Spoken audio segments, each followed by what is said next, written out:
ഇതില് എന്റെ ഡ്രസ് എവിടെ ഇരിക്കൂ? 2-3 അലമാരുണ്ട്. നീതോ ഇത് എന്റെ ഡ്രസ് എവിടെ ഇതിൽ വെച്ചാണ്? 1, 2, 3 അലമാരുണ്ട്. 3 അലമാരയിലും നമ്മളെ സാധനമില്ല. എല്ലാത്തിലും സാരിയും മറ്റത് മാത്രം. എവിടെ കൊണ്ടുവന്ന് വെച്ചാണ്? നീതേ എടി എന്റെ ഡ്രസ് എവിടെ വെച്ചാണ്? എന്റെ പാന്റ് മറ്റേ പുതിയ ജീൻസ്. എന്തിനെ സ്വന്തം ഡ്രസ് കണ്ടുപിടിക്കാൻ അറിയാൻ പാടില്ലേ? ഇതല്ല നിങ്ങളുടെ ഡ്രസ് വെക്കുന്ന സ്ഥലം. ഇത് കൂടെ കൂടെ പറയണേ. ഇവിടെ വെക്കണേ നിങ്ങൾക്ക് അറിയാൻ പാടില്ലേ?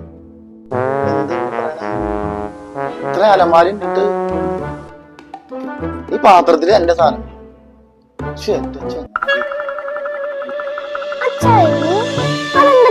ക്രിസ്മസിന് ക്രിസ്മസ് അപ്പൂപ്പ മാത്രം തന്നെ. ക്രിസ്മസ് അമ്മൂമ്മ എന്താ വരാത്ത? അപ്പൂപ്പനാണെങ്കിൽ ഒറ്റ കളർ ചുമന്ന് തീർച്ചിട്ട് എല്ലാ വർഷം വന്നു. അമ്മൂമ്മയാണെങ്കിൽ ഒരു വർഷം മഞ്ഞ, പിങ്ക്, കെങ്ക് ഇങ്ങനെയൊക്കെ ആയിട്ട് മാറി മാറി മാറി. അതുപോലെ ഡ്രസ്സ് മേടിച്ച് കൂട്ടിയുണ്ടാവും. ഇപ്പൊ എന്റെ അവസ്ഥ കണ്ടില്ലേ? എത്ര അലമാരുണ്ട് ഇതേ ഈ ബക്കറ്റില് നമ്മൾ വെച്ചേക്കാം. അതുകൊണ്ട് തന്നെ ആയിരിക്കും. അതുകൊണ്ടല്ലേ ക്രിസ്മസ് അമ്മൂമ്മ വരാത്ത?